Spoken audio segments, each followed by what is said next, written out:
आज আমরা শুরু করব সান্দ্রতার দ্বিতীয় লেকচার এবং আজকে আমরা স্টোক থিওরেম ডিসকাস করব এবং ওর পর সীমান্ত বেগ সংক্রান্ত পড়ব এবং ওর পর ধারাবাহিকতা সমীকরণ এবং ওখান থেকে যত রকম নিউমেরিক্যালস প্রবলেমগুলো পড়েছি টাইপগুলো সমস্ত কিছু ডিসকাস করব। তো চলো শুরু করি। আচ্ছা দেখো, আমরা লেকচার 1-এ আগের দিন যেটা পড়ছিলাম যে নিউটনের ফর্মুলা মনে আছে, এফ সমান ছিল eta into a d v by d x. হ্যাঁ, এটা ছিল সান্দ্রতা বলের রাশিমালা। এখন এই বল পাওয়ার পরে আমরা আজকে যেটা ডিসকাস করবো সেটা হচ্ছে স্টোক থিওরেম। সেও একটা এরকম বলের ফর্মুলা দেয় আর কি, ঠিক আছে। তো এই রাশিমালা থাকার পর আমার সেই রাশিমালা কেন দরকার, এই হচ্ছে প্রশ্ন, ঠিক আছে। একদিন তো সব কাজ হয়ে যাবার কথা। এখন সমস্যা হচ্ছে এই ফর্মুলা শুধুমাত্র কোথায় অ্যাপ্লিকেবল হবে, যদি তরল পৃষ্ঠের মধ্যে শুধুমাত্র বাধা বল কাজ, মানে ধরো তরলের বিভিন্ন লেয়ারগুলো আছে, তো ওই একটা লেয়ারের সঙ্গে আরেকটা লেয়ারের ফ্রিকশান, বা আগের দিন যে সেই নৌকার যে কেসটা করছিলাম মনে আছে, নৌকা, তাহলে নৌকার তলদেশের সঙ্গে ওই জলের উপরিতলের একটা বাধা বল, ঠিক আছে। এই ধরনের কাজগুলো হবে শুধুমাত্র এই নিউটনের সূত্র দ্বারা। কিন্তু যদি কোনো বস্তু তরলের ভিতর দিয়ে গতিশীল হওয়ার চেষ্টা করে, ধরো এটা একটা তরল আছে, তো ধরো একটা বস্তু এর ভিতর দিয়ে গতিশীল হবে, তখন কিন্তু নিউটনের এই ফর্মুলা অ্যাপ্লাই করা যাবে না। ওর জন্য স্পেশাল আনতে হবে আমাকে স্টোক থিওরেম, ঠিক আছে। সেটা ওই বাধা বলেরই রাশিমালাতে এফ, তার ফর্মুলাটা একটু ডিফারেন্ট, সেটা আজকে ডিসকাস করব। তাহলে এইগুলো অ্যাপ্লিকেশন করার সময় খুব মাথায় রাখবে। যেখানে দেখবে শুধুমাত্র দুটো তলের সঙ্গে কাজ হচ্ছে সেখানে লাগাবে নিউটনের সূত্র, যেটা আগের দিন পড়ছিলাম, ঠিক আছে। তাহলে হেডিং লাগবে আজকে ডিসকাস করব প্রথম স্টোক থিওরেম।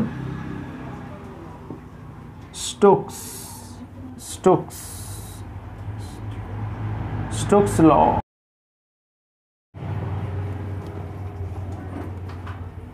তাহলে প্রথম আমাকে আগে ডিসকাস করতে হবে, যদি কোনো বস্তু তরলের মধ্যে দিয়ে গতিশীল হয় ভিতর দিয়ে, তখন এই বাধা বলটা কোন কোন বিষয়ের উপর নির্ভর করতে পারে, ঠিক আছে। লিখো যে তরলের মধ্যে দিয়ে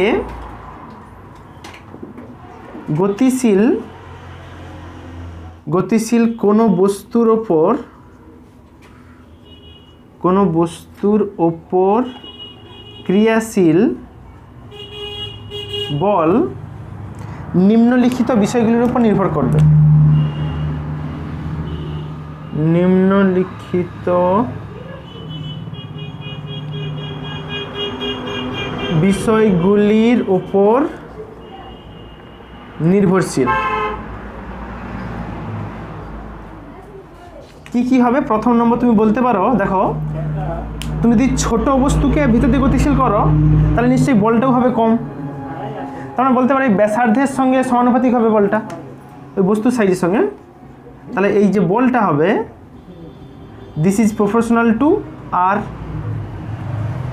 আরটা অবশ্যই লিখে রাখবে, গোলক হোক বা ওই বস্তু হোক, যে কোনো আমি গোলকই ধরি তাহলে ওটা হবে গোলকের ব্যাসার্ধ।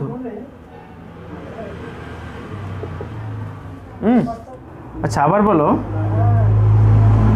সে একই রকম হবে যদি তুমি বেশি বেগে ওকে পাঠানোর চেষ্টা করো তাহলে বেশি বাধা পেয়ে যাবে।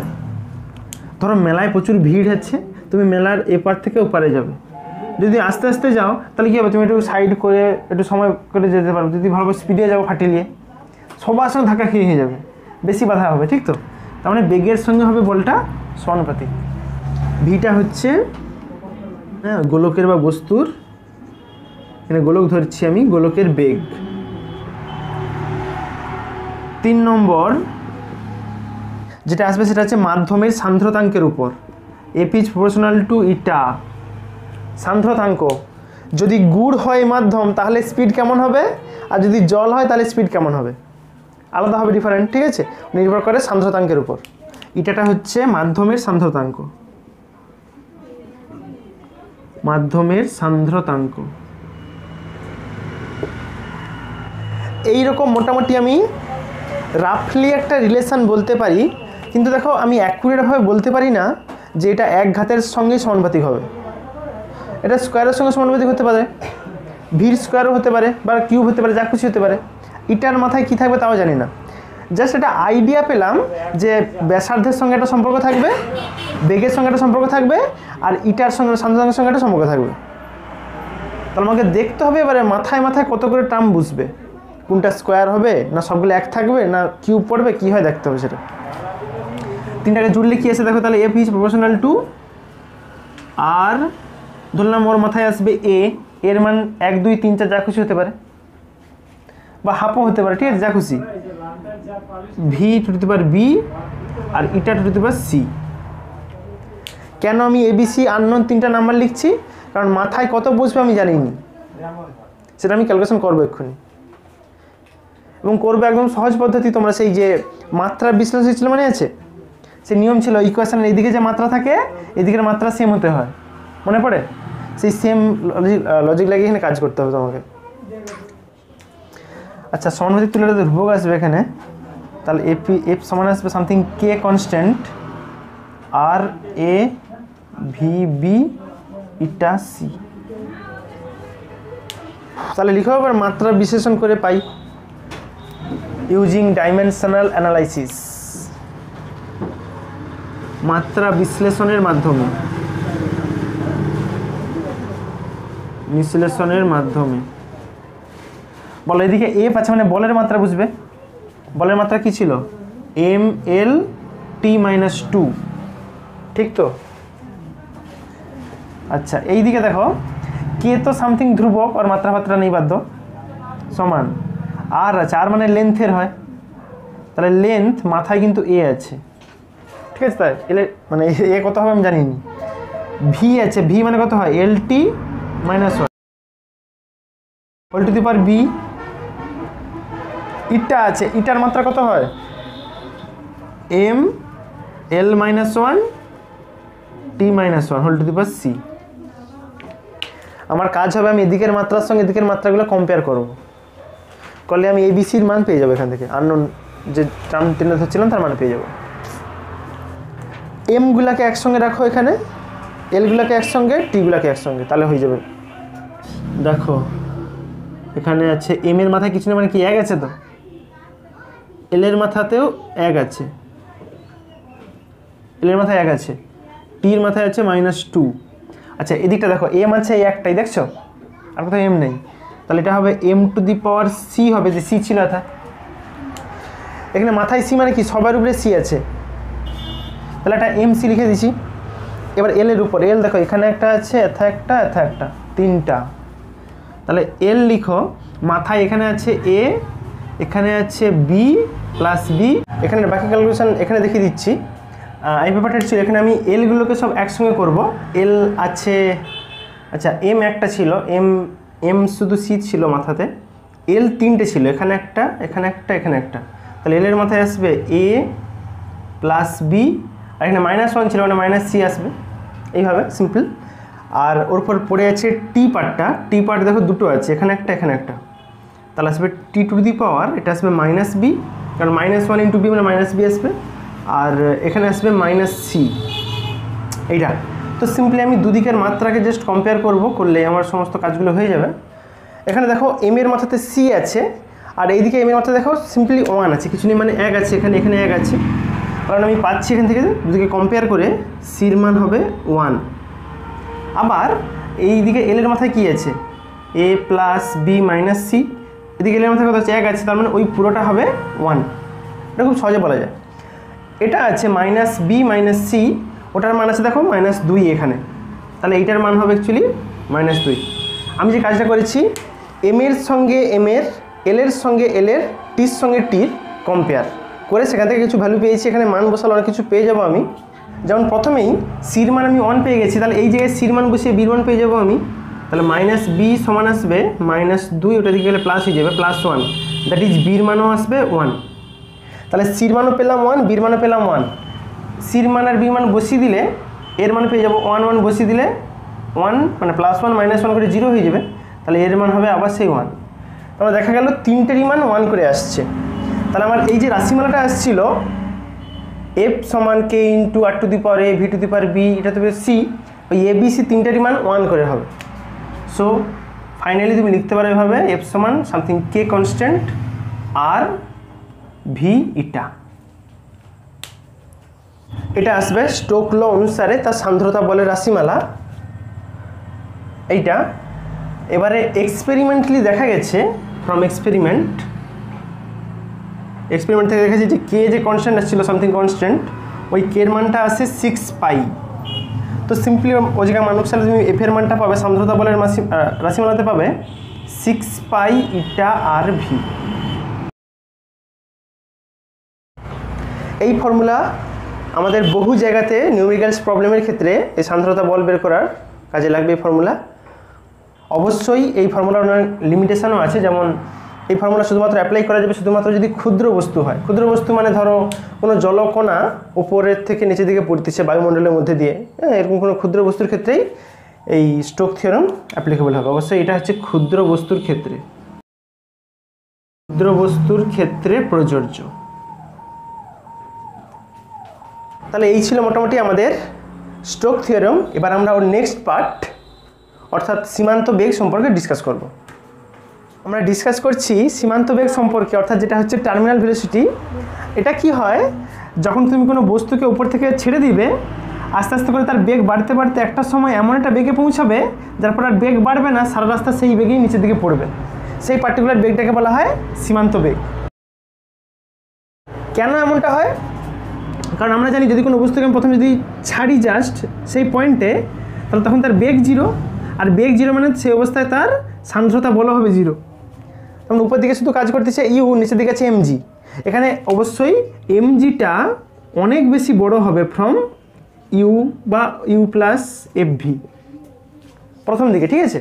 আস্তে আস্তে যখন পড়তেছে মানে বেগ বাড়তিছে, আর বেগ বাড়া মানে ওখানে অবশ্যই সান্দ্রতা বল আস্তে আস্তে করে বাড়বে, কারণ বেগের সঙ্গে সান্দ্রতা বল হচ্ছে সমানুপাতিক হয়, ঠিক আছে? আস্তে আস্তে করে এই ডিফারেন্সটা কমতে থাকবে, মানে এদিকে এফ ভিটা বাড়বে, এমজি তো চেঞ্জ হবে না, ঠিক আছে? এমজি ফিক্সড, কিন্তু এখানে এফ ভিটা বাড়তে বাড়তে আস্তে আস্তে করে ওর সঙ্গে সমান হওয়ার চেষ্টা করবে। একটা সময় যা এটা ইকুয়াল হয়ে যাবে তখন নিচের দিকের বল সমান হবে উপর দিকে দুটো বল। এই পার্টিকুলার কন্ডিশনটাকে বলা হয়, তখন যেই বেগ নিয়ে পড়ে আর কি, সেটাকে বলা হয় টার্মিনাল ভেলোসিটি বা সীমান্ত বেগ, বা একে বলা হয় আরও অনেক রকম নাম হয় আর কি, প্রান্তীয় বেগ বলে, প্রান্তীয় বেগ। দুটো টার্মের মধ্যে পার্থক্য বুঝো। এটা প্রান্তীয়, আগেরটা পড়েছিলাম সেটা হচ্ছে ক্রান্তীয় বেগ, মানে সেটা যে ক্রিটিক্যাল ভেলোসিটি ছিল সেটা আলাদা, সেই ভেলোসিটি এই ভেলোসিটি আলাদা, তার সঙ্গে এখানে মিলে ফেলো। সেটা ছিল তার আগে হলে হতো শান্ত প্রবাহ, পরে হলে হতো অশান্ত প্রবাহ। আর এখানে হচ্ছে যেই পার্টিকুলার বেগে পৌঁছে গেলে আর বেগ বাড়বে না, ওই বেগেই সারা রাস্তা পড়বে, সেই বেগটা হচ্ছে সীমান্ত বেগ বা প্রান্তীয় বেগ। সেটা ক্রান্তীয়, এটা প্রান্তীয়। এখানে অবশ্যই ইউটা হচ্ছে প্লবতা বল, এফ ভিটা হবে সান্দ্রতা বল। আচ্ছা, তাহলে যখন টার্মিনাল ভেলোসিটিতে পৌঁছে যাবে তখন এই বস্তুর উপর লব্ধি বল কী হবে বলো তো? অর্থাৎ সীমান্ত বেগের সময়, সীমান্ত বেগের সময় ওই বস্তুর উপর লব্ধি বল, লব্ধি বল মানে এফ নিট বলতে পারো, সেটা হবে কিন্তু জিরো। লব্ধি বল মানে কি ছিল, এই দিকটা বিযুক্ত এই দিকটা, দুটো যদি ইকুয়াল হয়ে যায় বাদ দিলে তো জিরো হয়ে যাবে, তখন হবে জিরো। আর বল জিরো মানে ওই বস্তুর উপর ত্বরণও হবে জিরো। ত্বরণ জিরো বলে তো এই বস্তুর বেগ আর বাড়ে না। লব্ধি বল কাকে বলে? এই দিকে কী পরিমাণ বল আছে, বিযুক্ত এই দিকে কী পরিমাণ বল আছে। এই যে এফ নিট মানে কি, নিচের দিকে আছে এমজি, সেটা বিযুক্ত হবে উপর দিকেরটা মানে এফ ভি প্লাস ইউ, এই তো। এখন দুটো যদি ইকুয়াল হয়ে যায় বিয়োগ করলে কি হবে? তাহলে জিরো। বল জিরো মানে ত্বরণও জিরো, ওই জন্য বেগ আর বাড়ে না, যা বেগ আছে ওই বেগেই পড়ে। ভুল করে কখনো এটা না বলো যে বেগ জিরো হয়ে যাবে, পড়তে পড়তে এমন হলো বস্তু আটকে গেছে আর পড়েনি, এমন কখনো হবে না, ঠিক আছে? বেগ বাড়বে না, বাট যেই বেগটা আছে যদি 50 পায় সে 50ই পুরোটা পড়বে। তুমি একটা ব্যাপার বুঝো, এই টার্মের কত সিগনিফিক্যান্ট। বৃষ্টি যখন পড়ে কত উপর থেকে পড়ে বলো তো? তাহলে বৃষ্টির বেগ কত হওয়ার কথা, এত স্পিডে আসবে যে তোমার টালির চালনে তো দেখতে হবে নি, পুরো ভাঙা হয়ে চলে যাবে। আর মাটির উপর পড়লেও মাটি সেই মানে প্রচুর বড় বড় গর্ত হয়ে যাবে। হওয়া উচিত ছিল, কেন প্রচুর উপর থেকে তো পড়ে বৃষ্টি, কিন্তু এমনটা হয় না। কেন হয় না? আমাকে বাঁচিয়ে দেয় এই সীমান্ত বেগ এসে। একটা সময় পরে বৃষ্টির বেগ আর বাড়তে দেয়নি, বুঝেছো? প্রথম দিকে বেগটা বাড়ে, একটা সময় ঠিক ওই আমাদের পড়ার অনেকটা উপর থেকে ওর বেগটা ফিক্সড হয়ে যায়, কনস্ট্যান্ট হয়ে যায়। ধরো 40-50 যাই বেগ পেলো সেই বেগ নিয়ে পুরো রাস্তা পড়ে। যদি বেগ বাড়তে শুরু করে দেওয়ার পরেও তাহলে কিন্তু সমস্যা আছে।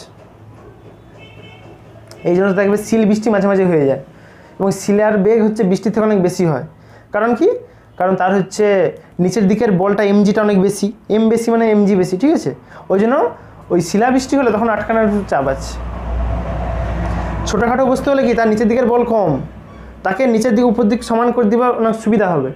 কিন্তু যার নিচের দিকে অনেক বেশি, তার উপর দিকে অনেক বেশি হলে তখন সমান হবে, তার আগে সে নিচে পড়েইছে। ঠিক আছে, এই ব্যাপার। আচ্ছা চলো রাশিমালা ডেরাইভ করি। হেডিং লাগাও রাশিমালাতে। ওই ডায়াগ্রামটা বানাও যে বস্তুর উপর কোন দিকে কী বলটা কাজ করে। নিচের দিকে কাজ করে এমজি, উপর দিকে একটা কাজ করে এফ ভি সান্দ্রতা বল, একটা কাজ করে প্লবতা বল ইউ। ধরলাম এই বস্তুর ভর আছে এম, স্মল এম, তাহলে সীমান্ত বেগের ক্ষেত্রে কি আসবে? সীমান্ত বেগের ক্ষেত্রে এমজি সমান আসবে, একটা আছে এফ ভি, একটা আছে ইউ, তার সঙ্গে হবে সমান, এই তো। এটা আগেও লিখছিলাম। এবার প্রত্যেকটার ভ্যালু বসাবো। আমি এফ ভির ভ্যালু জানি, তখন অনেক ক্যালকুলেশন করছি। এফ ভির ক্যালকুলেশন মান বসাও। কত বেড়েছে? 6 পাই ইটা আর ভি। কেন আমি এই ফর্মুলা বসাইছি, কেন আমি সেই নিউটনের সমীকরণ বসাইনি? কারণ এখানে দেখো চারদিকে বাতাস আছে বা জল আছে, তাহলে মাধ্যমের মধ্যে ডুবে আছে যেন, ওই জন্য এই সূত্র লাগছে। আর এই প্লবতা বলের রাশিমালা, আচ্ছা কিছু টার্ম লিখে নাও এখানে। ধরো ওই বস্তু যেই মেটেরিয়াল দিয়ে তৈরি তার ঘনত্ব ধরো রো, লোহা হতে পারে, প্লাস্টিক হতে পারে, যা খুশি হতে পারে, ঠিক। আর এই যে মাধ্যমটা আছে, জল হতে পারে, বাতাস হতে পারে, যা খুশি ধরলাম, এটা তাহলে বস্তুর ঘনত্ব এটা। আর মাধ্যমের ঘনত্ব হচ্ছে, মাধ্যমের ঘনত্ব সেটা ধরো সিগমা, এটা হচ্ছে সিগমা। চিহ্নগুলোর নাম একটু মনে রাখো। রোটা তো জানো, এটার নাম হচ্ছে সিগমা। তাহলে ইউর জায়গায় কি বুঝবে? ইউটা কেন হয়? মাধ্যমের জন্য, এই তো। যদি এটা বলি ভাবো এম জি করে হবে। আমরা ভর সমান কি জানি বলো তো? ভর সমান হয় ঘনত্ব ইন্টু আয়তন। তার মানে এম সমান লেখা যাবে rho into V. Rho into V এটা হবে বস্তুর জন্য, ভাবো, কারণ এটা ছিল বস্তুর ঘনত্ব। আর যখন মাধ্যমের জন্য করবে তখন কি আসবে? হ্যাঁ, তখন আসবে সিগমা এম। এটা তো ইউ মানে কি ছিল? এটা হচ্ছে প্লবতা বল, এই তো। বল মানে আবার তুমি সে জেনারেলি ভাবতে ওটা হবে যে এফ সমান এম এ হতো। তাহলে ভর ইন্টু ত্বরণ, এখানে ত্বরণ মানে তো জি আছে, জি। আর এম এর জায়গায় লিখছি, এটা বস্তুর জন্য ছিল রো ভি, মাধ্যমের জন্য কি ছিল? Sigma V. সিগমা ভি লিখছি, সিগমা ভি জি, এটা লিখো সিগমা ভি জি। আমার লেখার কথা ছিল এম জি, লেখার কথা ছিল এম জি, আমি এম এর জায়গায় লিখছি সিগমা ভি। তুমি বলো তো প্লবতা বল কেন কাজ করে? প্লবতা বল কাজ করে শুধুমাত্র মাধ্যমটা আছে বলে। তাহলে মাধ্যমের ঘনত্ব দরকার ওখানে। প্লবতা বল কখন বেশি হবে? যদি মাধ্যমের ঘনত্ব বেশি হয়ে যায়, ঠিক তো। প্রত্যেকের বল আলাদা হয়। তো এম এর জায়গায় লিখছি সিগমা ভি, সিগমাটা হচ্ছে এখানে ঘনত্ব। এটা আমি রাফলি দেখাচ্ছি, বা এর ক্যালকুলেশন আমি শিখবো পরের চ্যাপ্টারে, ঠিক আছে। আর এম জি আছে, এম এর জায়গায় লিখবো বস্তুর ভর, মানে এটা রো ভি, রো ভি জি।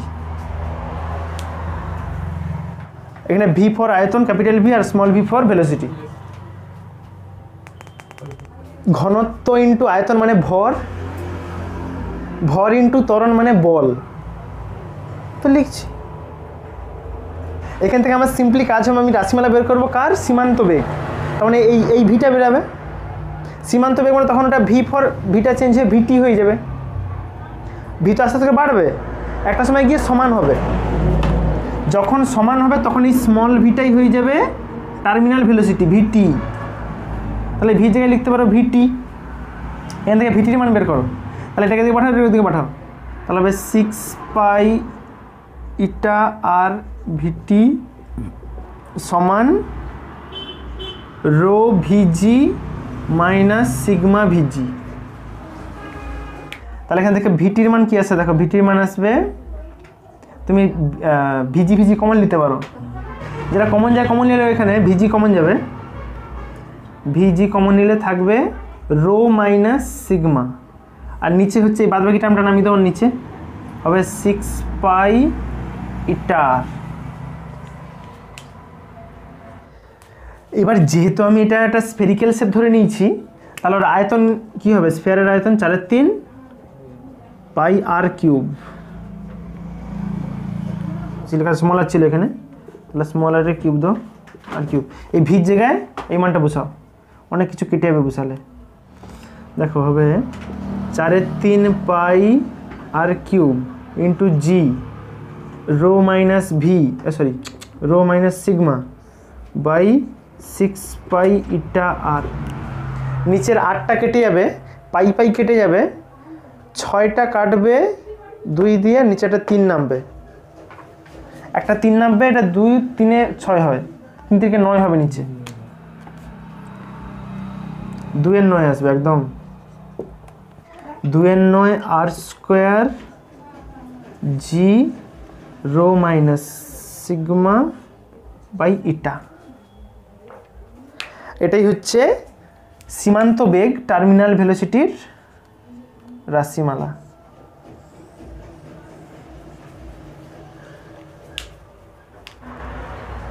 একটা বিষয় কিন্তু পরিষ্কার এখানে দেখো, এখানে কিন্তু অলওয়েজ যে বস্তুটাকে ফেলাচ্ছ তার ঘনত্ব যেন মাধ্যমের ঘনত্ব থেকে বেশি হয়, তাহলে এই বিয়োগফলটা প্লাসে দিবে।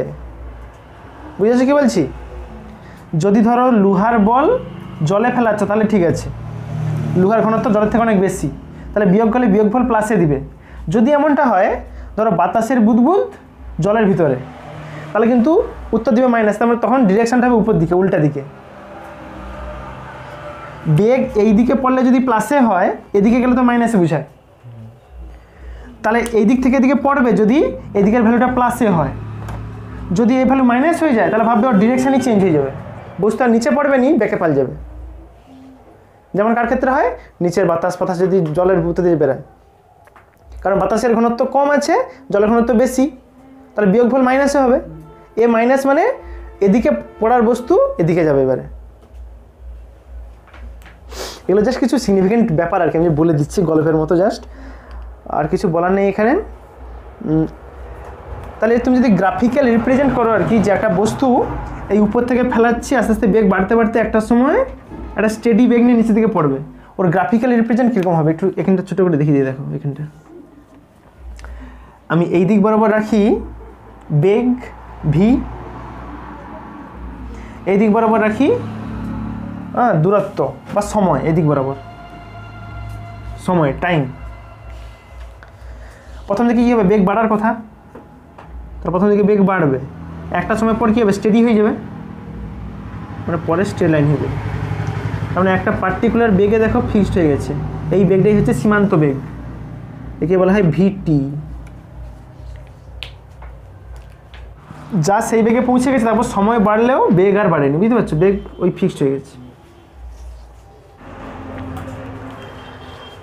অঙ্কটা যেটা ছিল, বৃষ্টির ফোঁটার সীমান্ত বেগ ক্যালকুলেশন করতে হবে মিটার পার সেকেন্ড এককে। বলা আছে বৃষ্টির ফোঁটার ঘনত্ব দেওয়া আছে 10⁻³ কেজি পার মিটার কিউব, আর বৃষ্টির ফোঁটার সাইজ রেডিয়াস বলা আছে 0.012 সেমি। কাজ হবে তোমার এটাকে তুমি মিটারে কনভার্সন করে নেবে প্রথমে, আর মাধ্যমের ঘনত্ব দেওয়া আছে সিগমার মান 1.2 কেজি পার মিটার কিউব। তোমাকে বলা আছে সান্দ্রতাঙ্ক এয়ারের 1.8 × 10⁻⁵ newton second per metre square.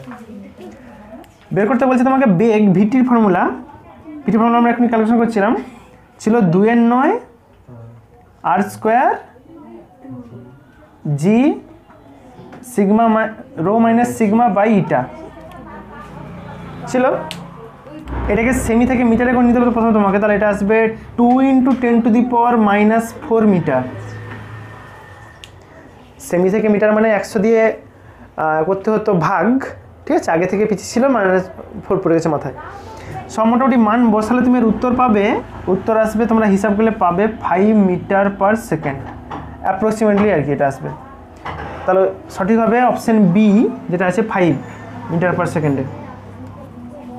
এবারে ডিসকাস করব আমরা ধারাবাহিকতা সমীকরণের অংশ, এবং যেখানে ওই বিষয় জানার জন্য প্রথমে আমাকে জানতে হবে আগে যে প্রবাহের হার কাকে বলে। তরল প্রবাহের হার, তরল প্রবাহের হার কাকে বলে। হার মানে এখানে সেই একক সময়ে বোঝাচ্ছে যেন, অর্থাৎ যদি কোনো পাইপ থাকে, জলের পাইপ আছে ধরো, কোনো অংশ মোটা, এই দিকটা ধরো সরু আছে, যে কোনো শেপের হতে পারে, এরকম আছে। এর প্রতি ধরো এই পোর্শনটা দিয়ে 1 সেকেন্ডে কত ভরের জল পাস করে, বা 1 সেকেন্ডে এই অংশ দিয়ে কত ভরের জল পাস করে, সেটাই হবে বলবে তুমি তরল প্রবাহের হার। একক সময়ে কত পরিমাণ জল ওখান দিয়ে পাস করে, সেটাই। এবার এরপরে আমরা ধারাবাহিকতা সমীকরণে দেখব যে পাইপ মোটা হোক বা সরু হোক, একক সময়ে সবসময় একই পরিমাণ জলই পাস করে। এই জন্য তো সরু জায়গায় বেগ বেড়ে যায়, কারণ এখানে জায়গা ছোট, তাহলে 1 সেকেন্ডে বেশি জল পাঠাইতে হবে। ভাবো, এখানে মোটা মানে কি, স্লো পাঠালেও হবে, কারণ 1 সেকেন্ডে এমনিতে বেশি জল যাচ্ছে। এই জন্য সবসময় এখানের মোট জল একক সময়ে সেম থাকে। এটা খুব ইন্টারেস্টিং বিষয়, কিন্তু মানে এমনভাবে হিসাব করা আছে। আচ্ছা, একটু লিখে নাও তাহলে, তরল প্রবাহের হার কাকে বলে। নলের কোনো প্রস্থচ্ছেদের মধ্য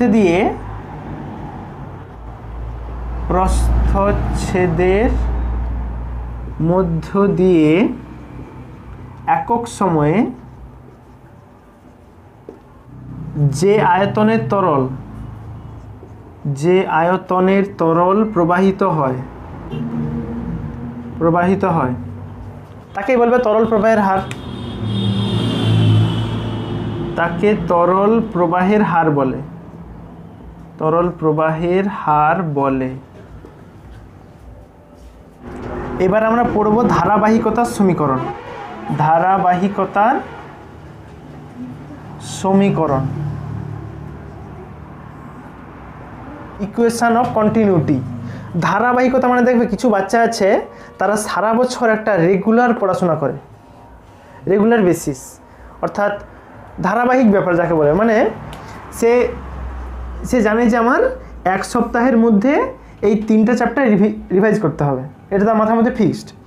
এবার সে যদি প্রতিদিন 3 ঘন্টা করে বা 4 ঘন্টা করে পড়ে, তাহলে তার সেটা কভার হবে। বা সে বাচ্চা ভাবলো যে আমার প্রথম 2 দিন তো পড়া হলো নি, তাহলে শেষ আমাকে 5 দিন বেশি করে পড়তে হবে।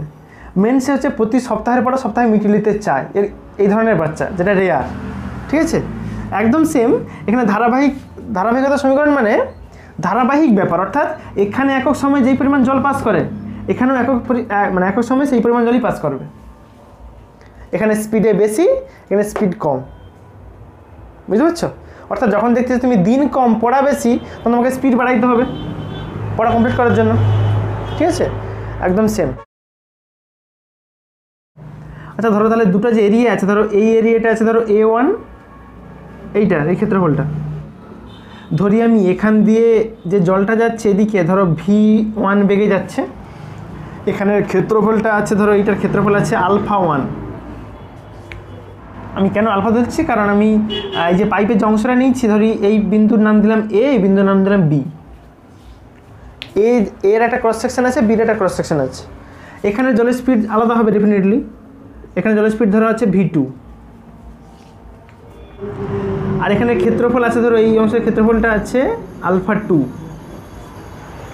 আমি তর্কের ক্ষেত্রে প্রথমে ধরেই নিলাম এখানে যে জলটা পাস করতেছে, এখানে ঘনত্ব আছে ধরো ρ1, এখানে ঘনত্ব আছে ρ2। জাস্ট আমি দুটো জায়গায় দুরকম ধরে নিয়েছি। তাহলে ধারাবাহিকতার সমীকরণ কাকে বলে লিখে নাও আগে। দেখো, কোনো নলের মধ্যে দিয়ে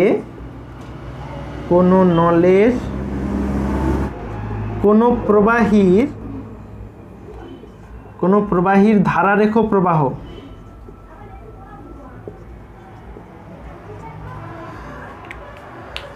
এই সমস্ত হিসাব একমাত্র ভ্যালিড হবে যদি প্রবাহ হয় ধারারেখ প্রবাহ, মানে সে শান্ত প্রবাহ।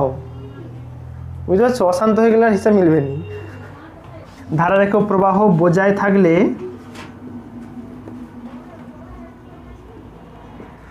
নলের যে কোনো প্রস্থচ্ছেদের মধ্যে দিয়ে, নলের যে কোনো প্রস্থচ্ছেদের মধ্যে দিয়ে প্রতি সেকেন্ডে প্রবাহিত প্রবাহীর বা তরলের বলতে পারো, ঠিক আছে, প্রবাহীর ভর সমান থাকে, ভর একই থাকে, বলবে একেই বলা হয় ধারাবাহিকতার সমীকরণ, ইকুয়েশন অফ কন্টিনিউটি। একে ধারাবাহিকতার সমীকরণ বলে। এই ব্যাপারটা তাদের কাছে একদম ক্লিয়ার হবে যারা রেগুলার পড়া রেগুলার বেসিসে সেরে নেয়, ঠিক আছে। যদি তুমি একদিনের কথাই ভাবো, ধরো একদিনের হিসাব করবে তুমি, তাহলে তুমি একদিনে তুমি জানো যে মিনিমাম তোমার 3টা বিষয় তোমাকে পড়তে হবে। সকাল থেকে হয়তো এত কাজের চাপ ছিল যে পড়াশোনা হয়নি, তাহলে তোমাকে এবার রাত্রিবেলা শুরু করতে হবে। আর যদি দেখো যে আজকে সারাদিন কিছু কাজ নেই, তাহলে কী হবে, ধীরে সুস্থে পড়াশোনা করবে, ঠিক আছে। পড়তিছ লিখতিছ, 2 লাইন লিখে জানলা দিয়ে কী দেখতিছ, আবার 2 লাইন লেখা, এর মানে কি পড়াশোনার স্পিডটা কম, যেটা হচ্ছে এইখানটার ক্ষেত্রে ভাবো।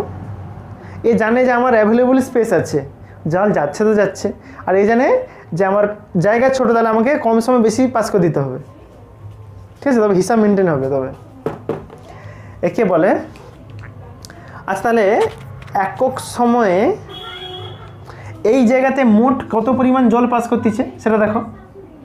এ তো বলছে ইকুয়াল হবে, সমান হবে, তাহলে এখান থেকে কত পরিমাণ পাস করে 1 সেকেন্ডে, এখানে কত পাস করবে 1 সেকেন্ডে। ভর বলছে, ভর সমান কী হয়, আয়তন ইন্টু ঘনত্ব। তাহলে ওখানে আচ্ছা একটা ব্যাপার ভাবো, আমরা ভি মানে বেগ সমান কি জানি, বেগ সমান হয় সরণ বাই সময়। একক সময় হয়ে গেলে ভিটাই তো হয়ে যাবে এস, তাহলে এখানে V1টা অ্যাকচুয়ালি সরণ, এখানে ভাবো, হ্যাঁ, তাহলে এদিকে সরণ আছে, এদিকে ক্ষেত্রফল আছে, মানে আয়তন হয়ে যাবে। তো চঙের, এটা তো চঙের শেপ আছে, চঙের ক্ষেত্রফল মানে কি হয়, নিচের ক্ষেত্রফলটা ইন্টু হাইট, তাহলে এখানে হাইট মানে কি আছে, ভি আছে, অতটা সরণ হচ্ছে এদিকে সেকেন্ড সময়। তাহলে আগে করো এ প্রস্থচ্ছেদের মধ্যে দিয়ে, এই অংশ দিয়ে, এ প্রস্থচ্ছেদের মধ্যে দিয়ে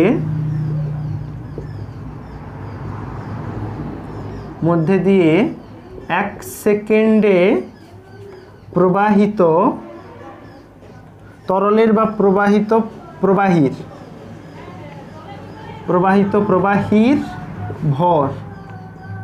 ভর কত হবে।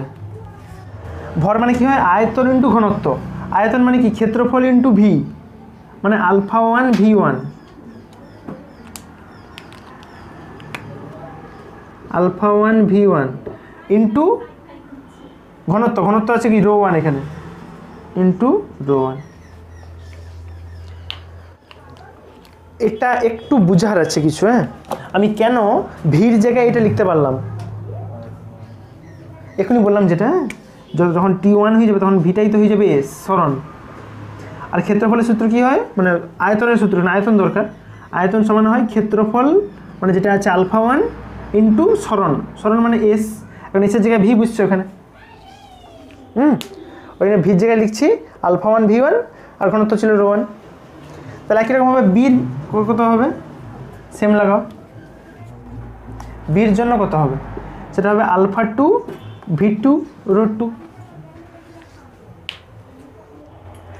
তাহলে আমরা ধারাবাহিকতার সমীকরণ থেকে কি লিখতে পারি, সে কি বলছে, এখান দিয়ে প্রতি সেকেন্ডে যেই পরিমাণ জল পাস করে, যেই ভরের, এখান দিয়ে সেই পরিমাণ পাস করবে, তার মানে হবে এইটা সমান এইটা, ধারাবাহিকতার সমীকরণ অনুসারে বা নিয়ম অনুসারে, ধারাবাহিকতার নিয়ম অনুসারে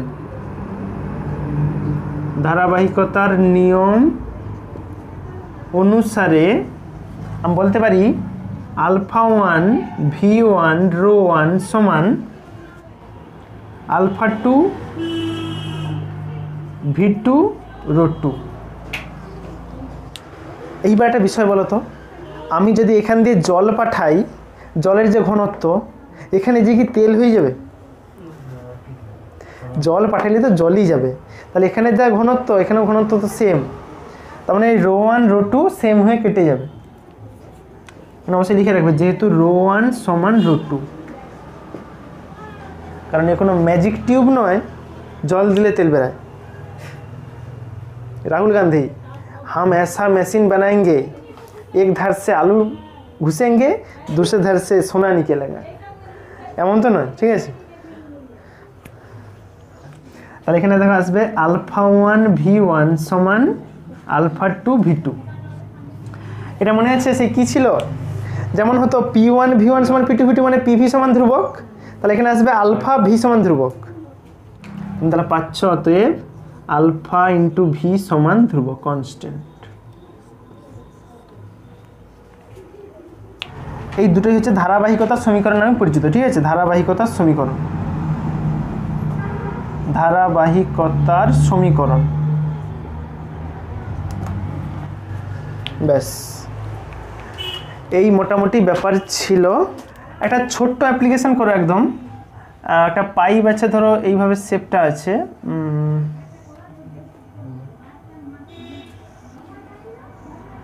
ঠিক আছে? এইখানের ক্ষেত্রফলটা বলা আছে 1 মিলিমিটার স্কোয়ার, এখানের ক্ষেত্রফলটা বলা আছে 2 মিলিমিটার স্কোয়ার। তাহলে এখান দিয়ে যদি ওই তরলের স্পিড হয় 2 মিটার পার সেকেন্ড, তাহলে এখানে কত স্পিডে বেরাবে? একটা পাইপের শেপ আছে, এই অংশের ক্ষেত্রফল বলা আছে 1 মিলিমিটার স্কোয়ার, এইখানে ক্ষেত্রফল আছে 2 মিলিমিটার স্কোয়ার, এখান দিয়ে জলের স্পিড বলা আছে বা তরলের স্পিড বলা আছে 2 মিটার পার সেকেন্ড, তাহলে এখানে কত স্পিডে জল বেরাবে? একদম সহজ, ধারাবাহিকতার সমীকরণ লাগালেই হবে। এটা প্রত্যেকে তোমরা নিজেরা চেষ্টা করো, হোমওয়ার্ক থাকলো।